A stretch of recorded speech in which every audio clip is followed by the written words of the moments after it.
Shut up, don't say a word. The voice wasn't a hallucination. It was small, high, and sharp. Enough to slice through the late night hush of the parking garage. My thumb froze on the key fob, the BMW's tail lights blinking once, twice red pulses against concrete pillars. I stood there, Richard Coleman, 52, founder and CEO of Coleman Tech, staring at my own car like it had grown a mouth. Mr. Coleman, the voice whispered again, muffled. Now they're listening, please just get in and drive. I leaned down and peered through the rear driver's side window in the black leather backseat. A little girl crouched like a deer ready to bolt. 7, maybe black with tight braids, pulled back by a faded pink scrunchie. Her knees were scuffed, her coat was 2 sizes too big, and her eyes were too old for her face. How did you please? She didn't yell. She didn't need to. She pressed a finger to her lips, then flicked it toward the upper levels of the garage, to the floor where the glass wrapped executive suite of Coleman Tech glow like a lantern in winter. They said you'd be here now. Your partner and the blonde lady. They were waiting to see if you go home or stay late. The blonde lady, Lavra. My hand found the door handle. Every instinct I own, corporate, paternal, human, war inside my chest. I've charmed investors who wanted to own my soul, stared down auditors who thought they could bury me in spreadsheets, and run marathon code reviews until dawn. But I'd never been ordered in the silence by a first grader. I opened the rear door front. She breathed, if you look back here, they'll know. I slid behind the wheel. The car's ambient lights rose gently, washing the interior in a pale halo. I set my phone face down in the cup holder and stared straight ahead through the windshield, at the ribbon of ramp that curled down and out to the city. Seat belt, I murmured. Both of us, her belt clicked. Mine followed. I started the engine talk. I said, barely moving my lips. Quiet, slow. They said tomorrow you won't own anything anymore. She whispered. They said you'll sign things without reading, because you always do when you trust people. They laughed. The blonde one said you were their obedient little dog, and that dogs eventually bite, but only when it's too late. The steering wheel might as well have turned to ice in my hands. I eased the BMW into reverse and drifted down the ramp. Your partner, she continued, told the blonde lady that the Japanese will arrive at 2. He said after you sign, they'll file something and then you'll be handled. They kept saying that word, handled. The merger, the one we chased for a year, the one Stephen Carter had shepherded like a midwife. Introductions, diligence. The whole choreography of corporate courtship, the one Laura Bennett had touched up with perfect agendas. Who are you? I asked, turning onto Mason Street, where the sodium lamps blistered the asphalt with pale orange. What's your name? She hesitated long enough for my jaw to tighten. Amara, she said finally. My grandma says not to give names to strangers, but I heard them say yours a lot. Richard Coleman, they said it like they owned it. Amara, I repeated, tasting the syllables. How'd you get in my car? The cleaning lady left it open when she went to smoke. She said, simple as gravity. I watched the elevators, they weren't looking. I needed somewhere safe, and then I heard them upstairs. In that big room with the glass walls. Your partner and the blonde lady. So I waited. Why warn me? I asked. It came out harsher than I meant. You don't know me. I know what it's like when people treat you like you don't matter. Amara's voice wasn't dramatic. It was matter of fact, the way kids state the weather. They talked about you like that. Like you were stupid, like you were nothing. My grandma says if you can help, you help, because next time it could be you. We reached the intersection at Elm and 7th. I stopped. A father carried a sleeping toddler from a diner to a minivan, his coat flapping in the cold. The street lights threw silver coins of light across the hood. Do they know where you live? I asked. She snorted softly. Not unkindly. I don't really live anywhere. Sometimes at the women's shelter on Bryan, sometimes at a church, sometimes with grandma until she got sick again, depends. The light changed, the car moved. My heart was doing an odd thing. A universal set of motions that felt like anger, grief, embarrassment, and resolve. Are you going to call the police on me? She asked after a moment for, hiding in your car for saving my life. I said no. Not tonight. We drove to a diner on Pine, where the coffee is a rumor, and the burgers are actual therapy. The waitress, a woman who'd seen everything twice, raised an eyebrow at a CEO in a navy coat. With a small stowaway in tow, I nodded toward the corner booth. We slid in. I ordered coffee and a plate of fries. Amara asked for a cheeseburger, like she'd learned to say it in a whisper. She ate with the focused efficiency of someone who understands the value of heat. Grease glistened on her fingers.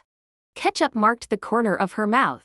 The act of watching her made me feel both rich and poor. At the same time, my phone buzzed. I flipped it over.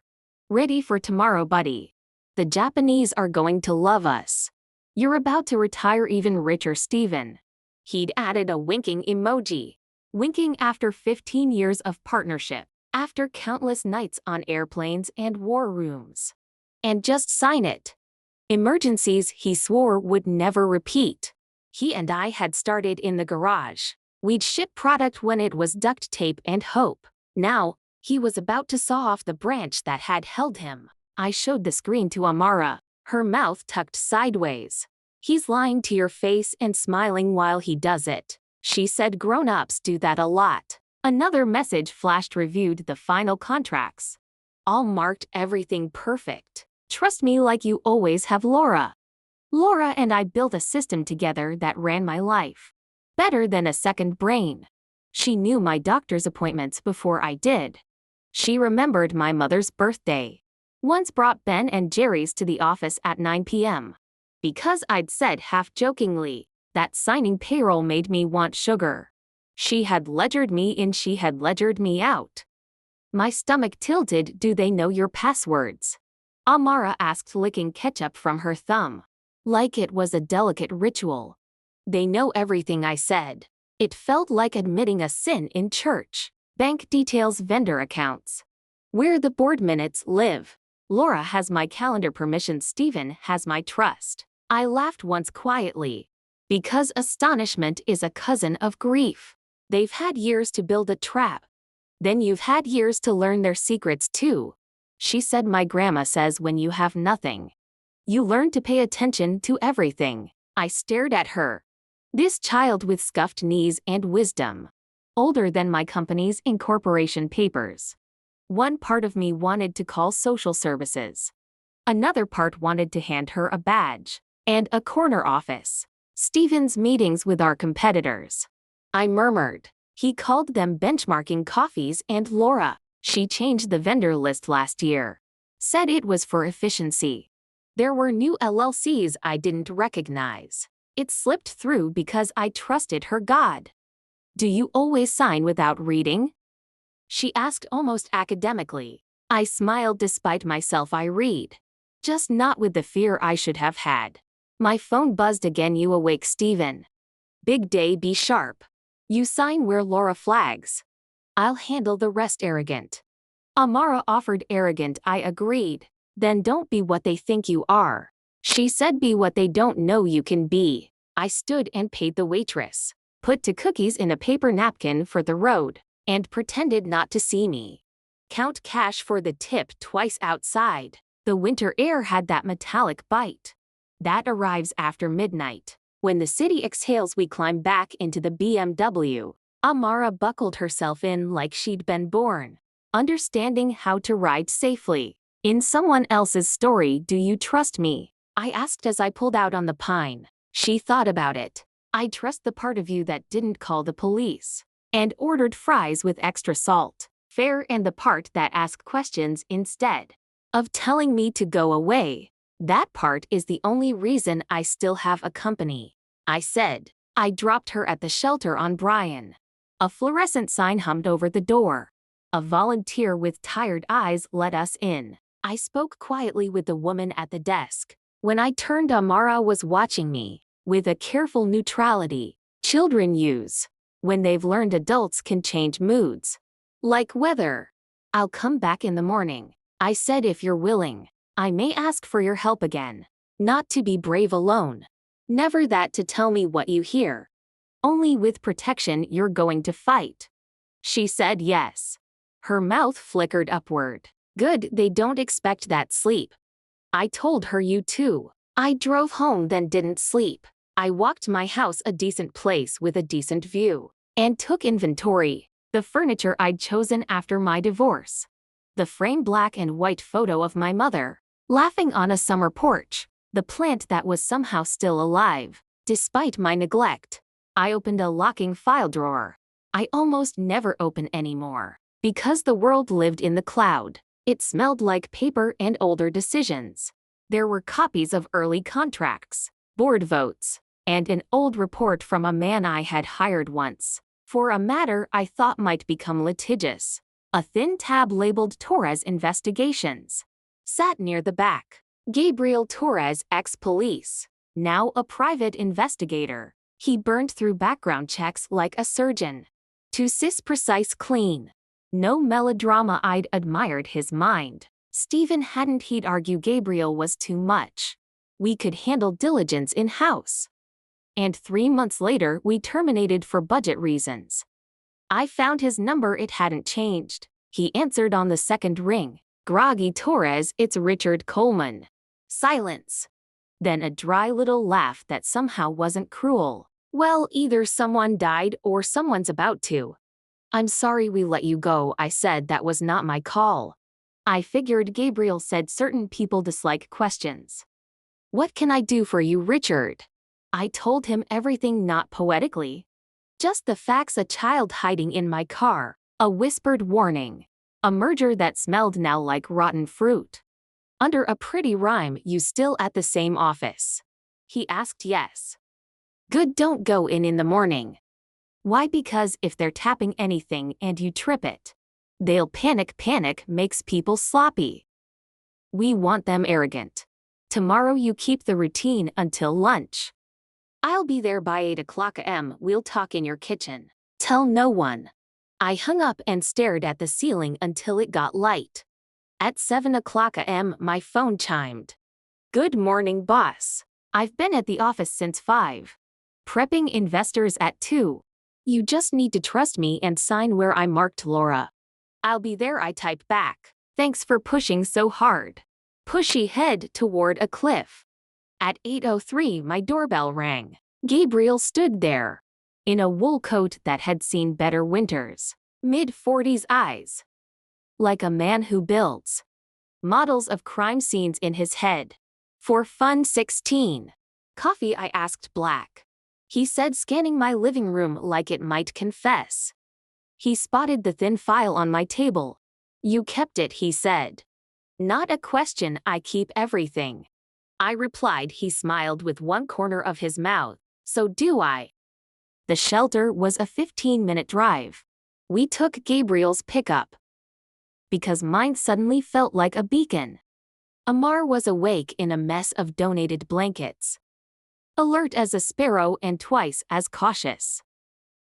She looked Gabriel up and down. Then at me. You brought a detective. She said. A friend.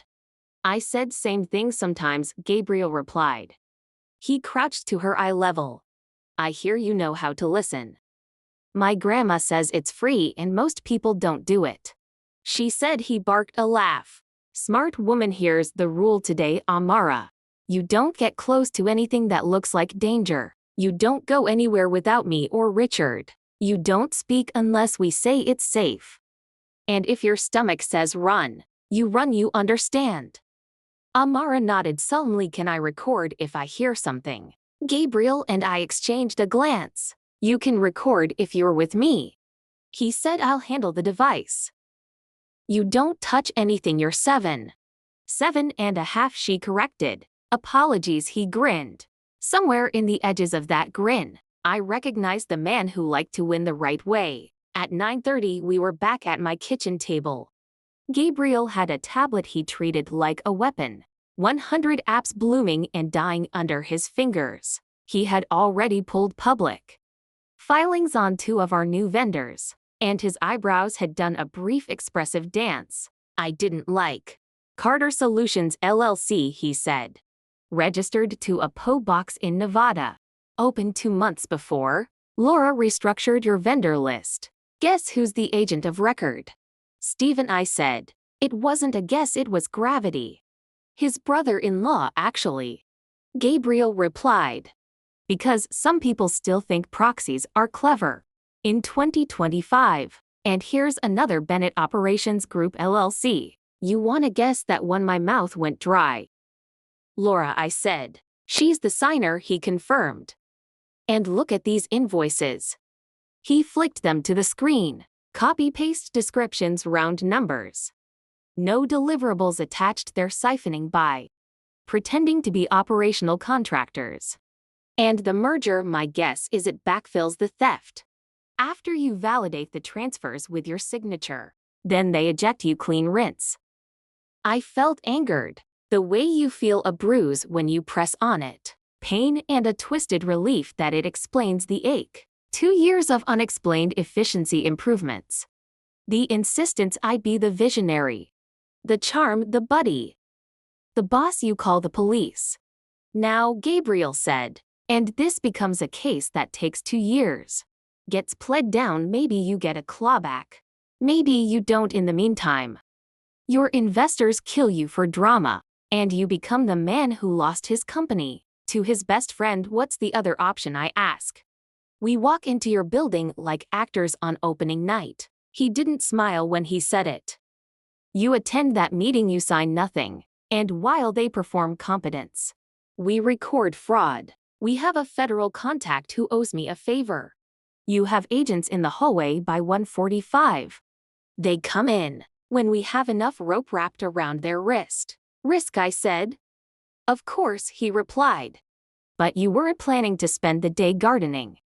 My phone buzzed again, just checking. Do you want me to print single-sided or double lavra? The normality of the question was almost art. Ask her to print both, Gabriel said. People with a script get confused. When you change the paper, I texted, she replied with a thumbs up and a heart. The heart branded the inside of my eyelids. You'll need a board ally, Gabriel said. Someone who can stomach confrontation. I thought of our chair, a man who believed in governance. The way Swifties believe in Taylor. Then I thought of Elaine Chow, our audit committee head, quiet, surgical, inexorably fair. I dialed her and asked if she could swing by at 2. To observe. I did not mention the FBI. I did not mention children hiding in cars. Like puzzle pieces, of course. Elaine said, anything wrong? Just best practices, I replied. It wasn't a lie, it just wasn't the whole truth. We ate eggs in silence. Amara drew in a cheap spiral notebook, boxes and arrows. Little stick figures labeled with initials. This is you, she said, pointing to a figure with big hair, flattering. This is S&L, this is me. And this is Mr. G. She held up a second page. This is a jail. Gabriel snorted. Let's hope your art is prophetic. By noon we had a plan that wasn't foolproof, but was better than trust. Gabriel would come with me to the office. No pretense, no drama. Through the front door, like a consultant who'd never left. Amara would stay with a social worker nearby, and only step foot in the building if we asked. And it was safe. I would meet Stephen's hug with a hug, and Laura's labels with a smile. I would hear their script. I would not speak my surprise.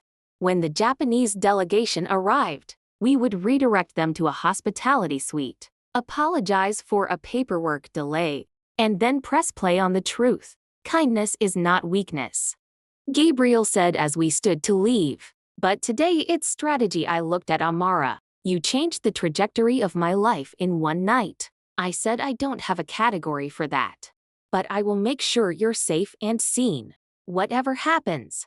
She nodded in the deliberate way children use when they don't have words for big things. My grandma says sometimes, the person you saved turns out to be your family. She said, not in the blood way. In the other way. I didn't understand then how literal those words would become. I understood enough. At 1:15 p.m., the skyline of our city sharpened. As the winter sun fought through, I put on the navy suit, the one I wore when boards needed calming and markets needed charming. I straightened the tie, my hands were steady. I was done being the dog who signed where he was told. I picked up my briefcase, my phone, the thin Torres file in it. I placed one additional sheet, a photo of the first Coleman Tech prototype, sitting on a card table in my garage. Wires in a snarl code in a panic. Me and Steven grinning like thieves who'd stolen a second chance from a hostile world. 20. I took one last look, then I closed the door, stepped into the cold, and headed toward the company I built, toward a boardroom dressed for an execution, and a stage set at last for Justice Coleman. Tech's lobby always felt like a declaration.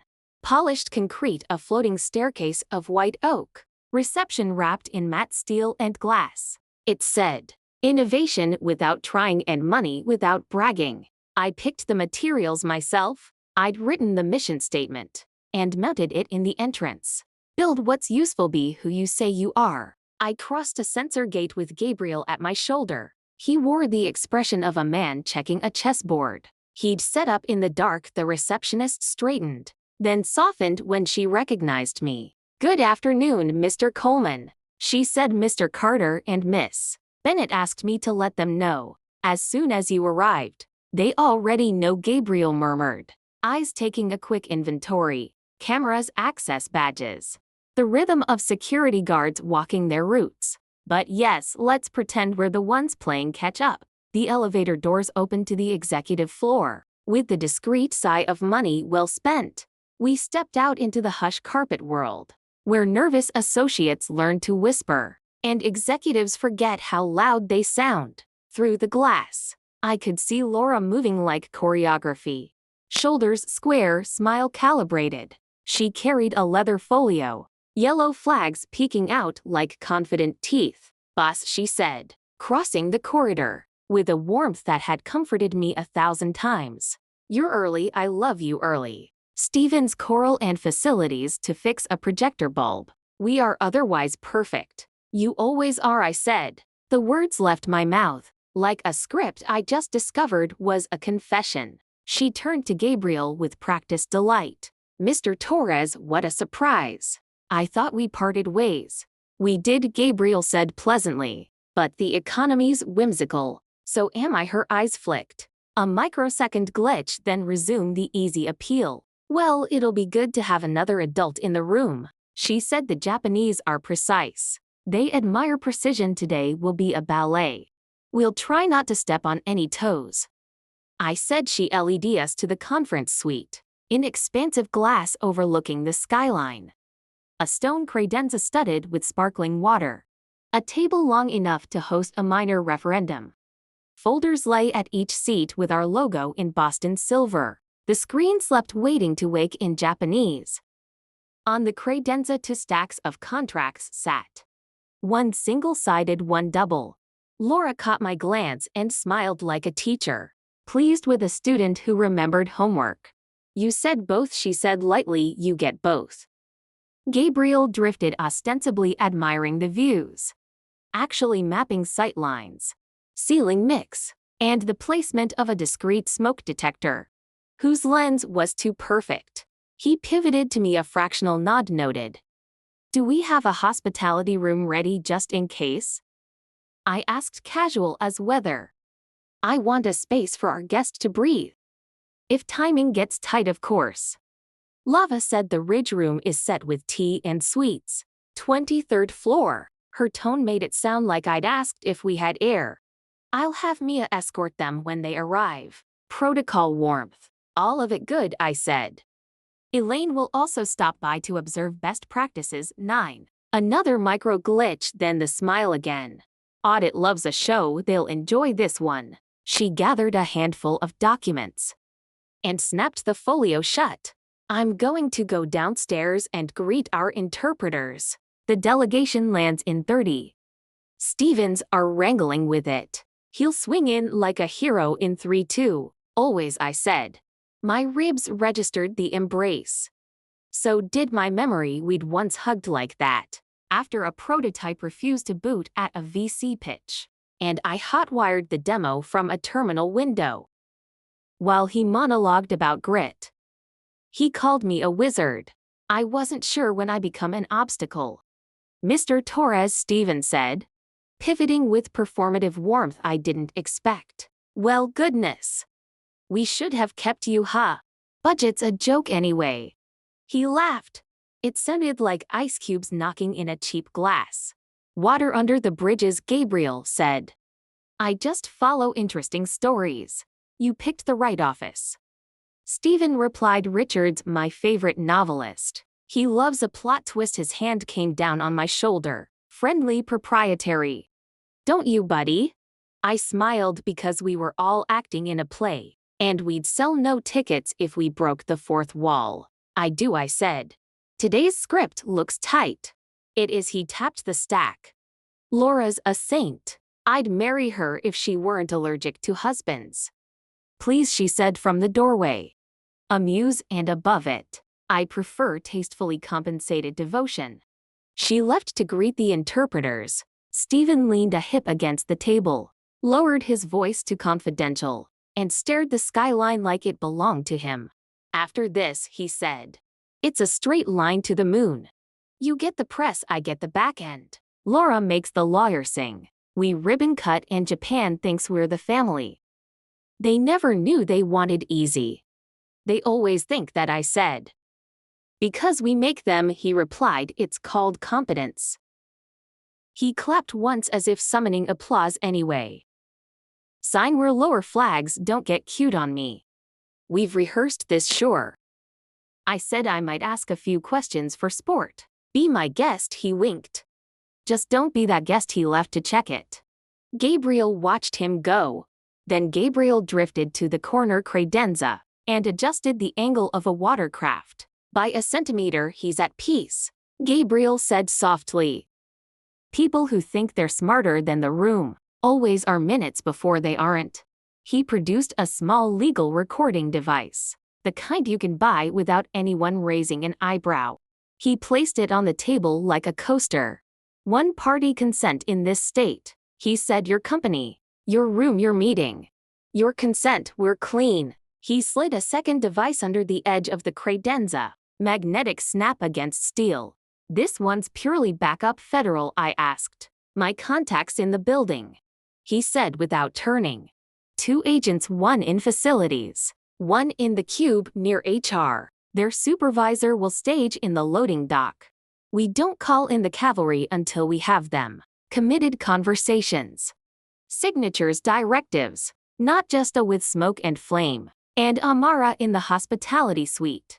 With a licensed social worker. He said new crayons, ginger ale if we ask her to repeat what she heard. It's with counsel present. I'm not making a child the spine of this case. She's the spark. We'll bring the wood. My phone buzzed. Elaine, lobby now. Do you need me upstairs? Yes. I typed 22nd. Keep your count. The free after 2. Elaine arrived silent as a scalpel. A small woman in gray, who made auditors weep with relief. She entered the conference room, shook my hand, nodded to Gabriel, and sat in the chair. That gave her a clean view of the door. She opened a ledger-sized notebook and clicked a pen with the gravity of a judge. Good to see you, Richard. She said, you sound like a man with a plan. Observation never hurts, I replied. The clock ticked. The room breathed on the screen. A soft chime announced the Japanese delegation's car, clearing the gate downstairs. Laura appeared in the doorway with a clipboard and a smile that spelled perfect. Behind her, a junior associate, Maya, carried a cut crystal tray of bottled water. Like a ceremonial offering. They're 5 minutes out, Laura said. Interpreters in position. Hospitality room staged if we need it. Steven's got his grin warmed up. We're a Swiss train. Let's be human, I said. And on time. Laura's eyes flashed approval. Always your best feature, she said. As she turned to leave, her phone lit up and she glanced briefly at a message. For a sliver of time her face emptied. The way faces do when shock visits unannounced. Not fear exactly. Calculation interrupted, then she recovered. Everything okay? I asked. Perfect, she said. Always when she gone. Gabriel tilted his head. She just saw something she didn't anticipate. He said it will itch. Itching people scratch. The delegation arrived.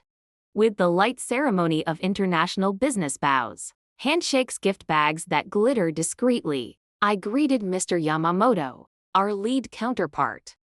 A man whose handshake felt like a signature, and introduced Elaine as audit oversight. For transparency, he nodded approvingly. We spoke about weather, we spoke about travel, we spoke about how Americans apologize for coffee. Quality even when it's good. Shall we? Lover said. Like a conductor lifting a baton. We did. Slides glowed. Stephen performed with a joy that felt almost religious. Market share, synergy, due diligence. Summaries that made the future look inevitable. He cracked a joke about late nights and ramen. The interpreters smiled in the right places. Yamamoto asked a precise question about the new vendor. Cohort Laura answered with charm. We optimize for throughput and cost discipline. All compliant. She glanced at me.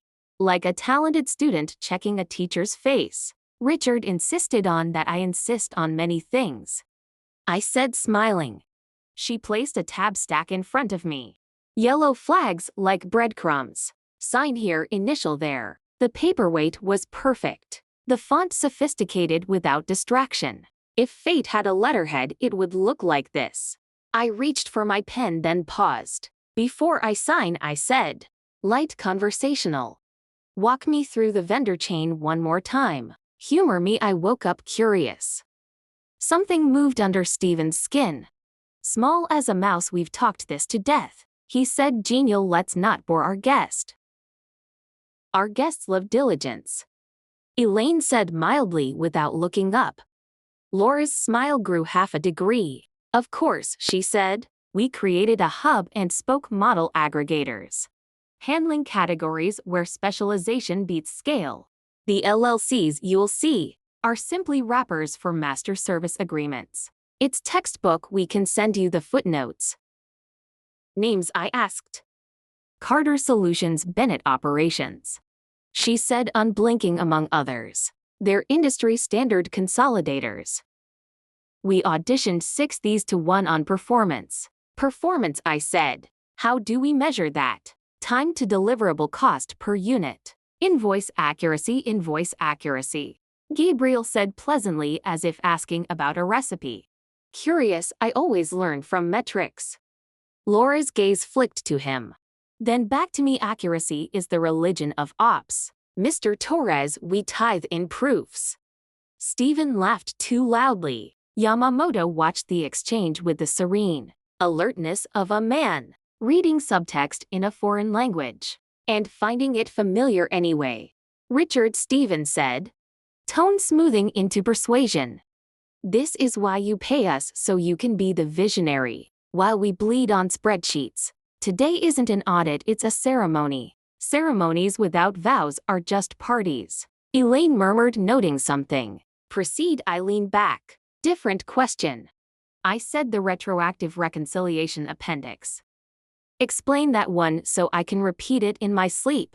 Laura slid the appendix from the stack like a magician, revealing nothing up her sleeve. Accounting suggested we true up intercompany charges for a clean New Year open. She said, we're just moving money to the right buckets. It's housekeeping and validation of prior vendor allocations. Same housekeeping, she said. We all want clean floors, of course. I said we do. I kept my voice gentle. Just remind me who signs the vendor validations. You do, she said, with my countersignature standard. And then we celebrate, Stephen said. Because you finally get to be as rich as you should have been. 5 years ago, I looked at Yamamoto. He looked at me. Businessmen who've lived long enough learn to converse and share glances. Do you see what I see? I do. Let's be careful. Before I sign, I said, I'd like our guests to enjoy the hospitality room. We'll rejoin in 20 minutes with all signatures in place. I turned to Mia. Would you escort the team, please? Sweets of you. Yamamoto bowed. Please, by the grace of a pause. The delegation filed out. The door closed. The room shrank and grew heavier. Gabriel reached casually for the water carafe. He micro-adjusted earlier, as if thirst were his only preoccupation. Elaine repositioned her notebook by half an inch. Laura, I said softly. I'd like to see the vendor off VPS again. The bids, the scoring. Humor me for the 100th time. She said, laughing. But the laugh center didn't hold. Richard, come on. I'll humor him, Steven said, resting his hands on the back of a chair, and looking very much like a man who thinks he herds cattle. But let's not get lost. This is the end of a marathon. There's a finish line. Don't stop to tie a shoe.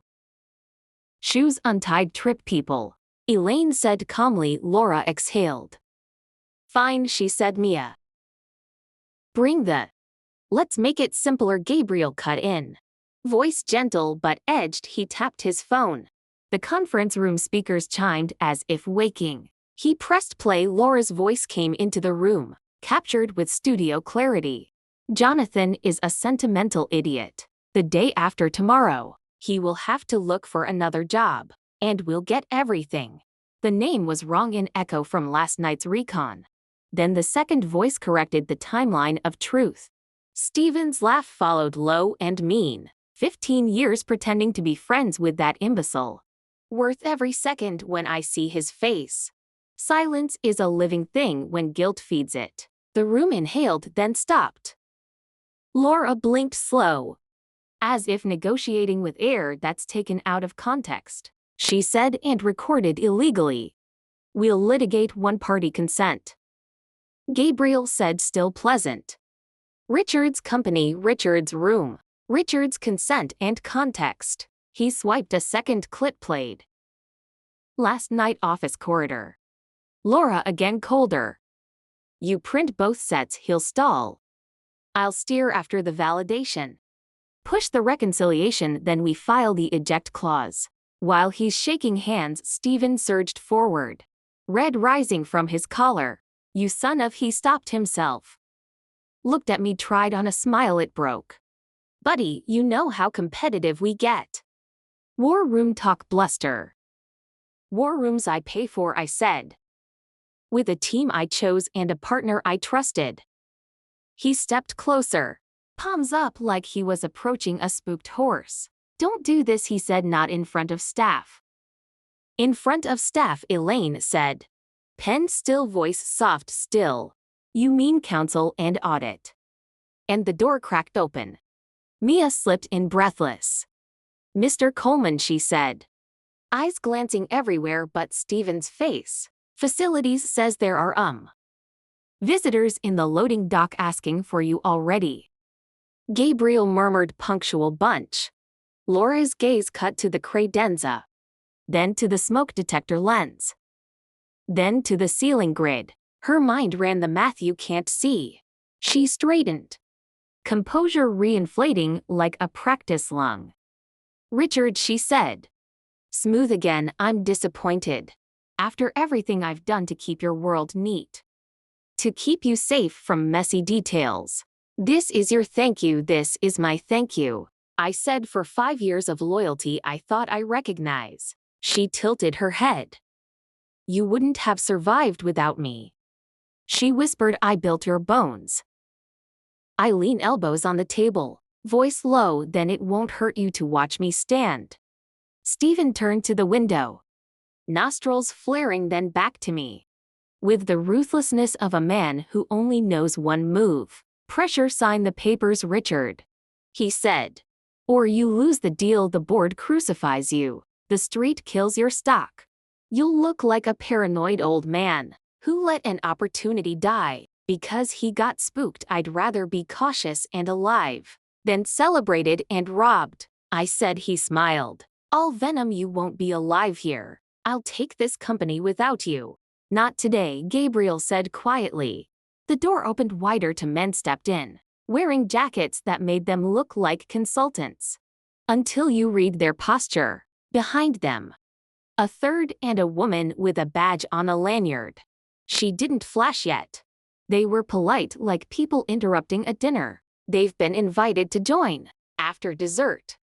Richard Coleman, the lead agent, asked yes. I said. He nodded. Eyes scanning the room, the table. Stephen's hands, Laura's stillness. We'll hold until you indicate, he said to Gabriel, whose phone chimed once. The quiet signal of favor returning itself almost. Gabriel said. He turned to Laura. One more thing, he said. As if they'd been debating theater tickets.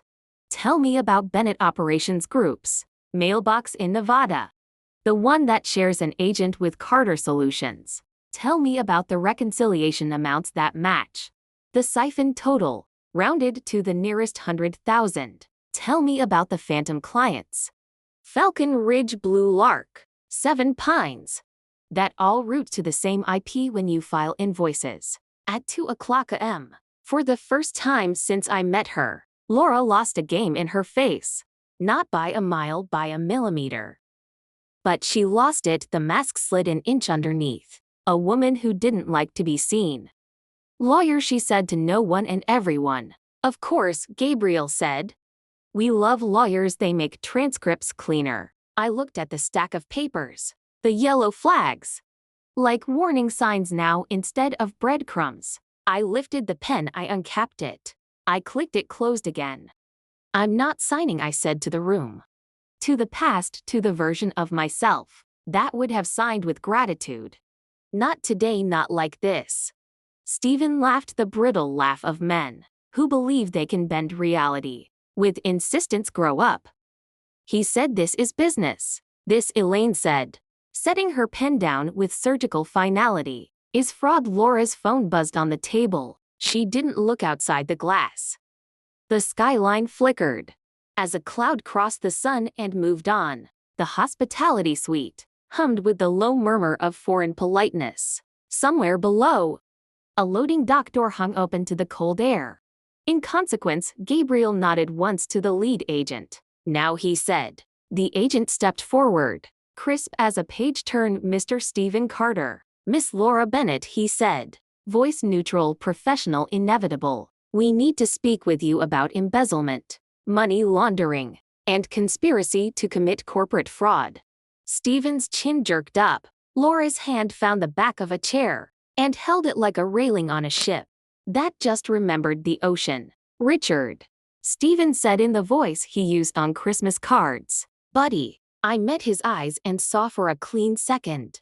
The garage where we'd started. The table where we'd soldered. His laugh when the prototype finally glowed. Then the image shifted to last night's recording. And the word imbecile wrote itself like graffiti over the memory. Ceremonies need vows, I said softly. And consequences. The agents waited the way storms wait. Polite, purposeful, inevitable. I glanced at Gabriel. He nodded to the door. One more thing, he said. A small smile rising. Let's bring in the witness who told the truth. When it was hardest, the knob turned. The door began to open. The door opened wider. In stepped the social worker in her calm navy cardigan, and at her side Amara. She held a folder of drawings in one hand, the other tucked protectively against her chest. Her eyes scanned the room, not frightened but steady, as though she had already seen the worst people could do and chosen not to flinch. Richard, the social worker said softly. Amara asked if she could tell you something herself. The agent paused. Even Stephen's manic energy froze. Trapped in the amber of that small, deliberate voice, Amara stepped forward. She looked up at me, then at Stephen and Laura. Then back again. I told the truth, she said. Her words careful but ringing in the glass and steel. Because liars think they're strong.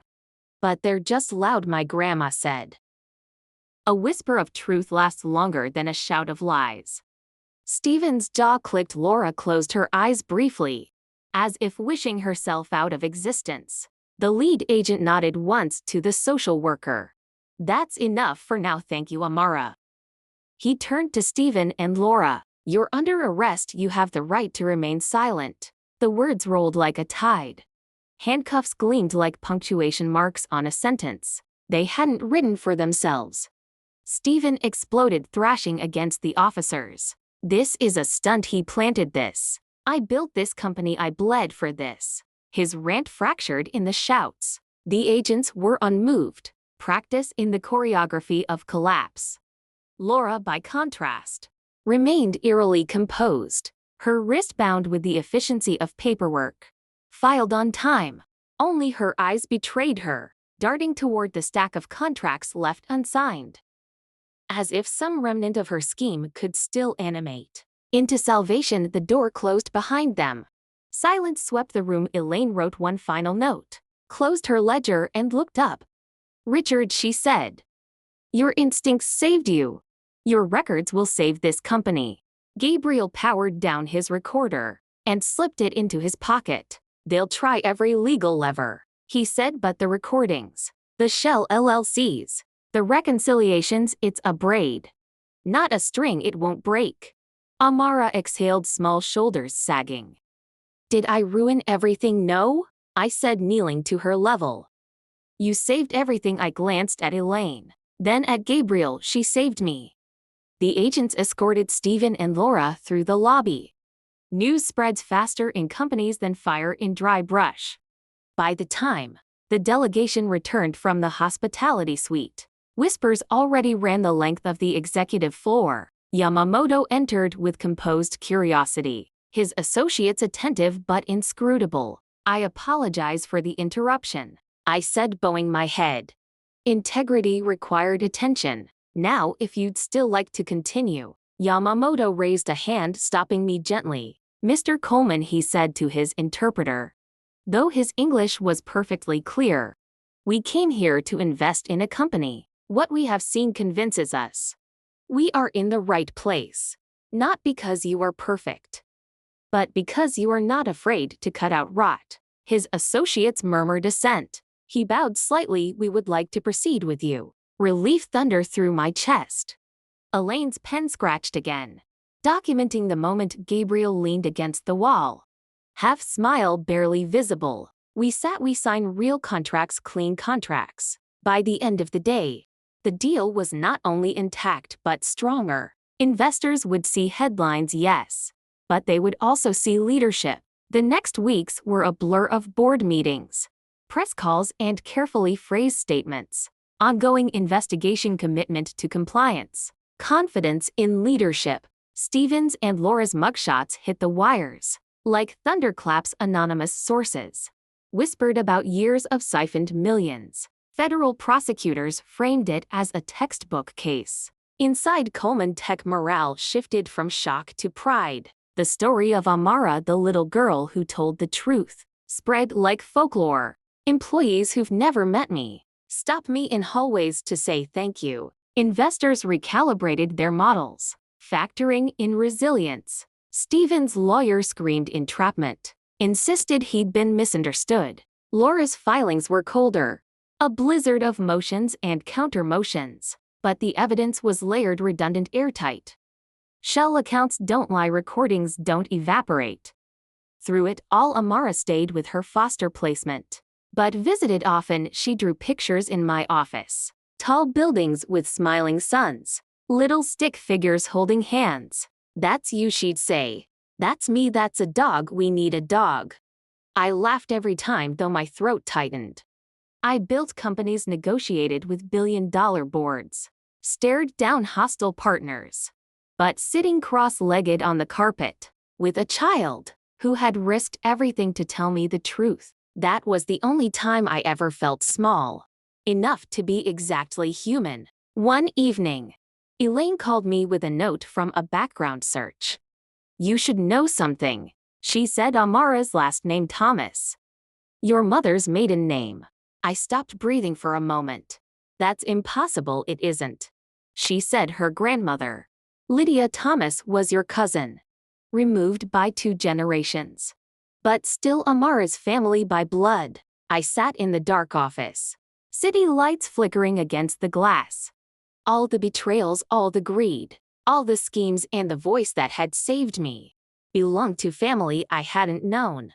I still had 6 months later. Stephen Carter pleaded guilty to reduced charges. He would serve years in federal preso. Laura fought longer, sharper, until even her lawyers grew weary. She lost Coleman Texord. The Japanese partnership blossomed. Stock prices rebounded, employees recommitted. We built products that mattered. We made headlines for the right reasons. And every article included a line about the CEO, who listened to a child and changed the course of his company. But the truest headline lived in my own home. One quiet spring afternoon, the adoption finalized. Amara Thomas became Amara Coleman. She decorated her new room with crayons and posters, and a dog named Scout. She filled the halls with laughter that rewrote silence. On the anniversary of that terrible, miraculous day, I stood at the window of my office. Scout curled at my feet. Amara sprawled on the couch, sketching another skyline. "Do you still think liars are just loud?" I asked her. She grinned without looking up. "Of course, you proved it," I smiled. Heart anchored at last. Revenge, I realized, was never about rage or destruction. True revenge was survival. It was justice. It was giving a child who spoke true to life, where she never had to whisper again.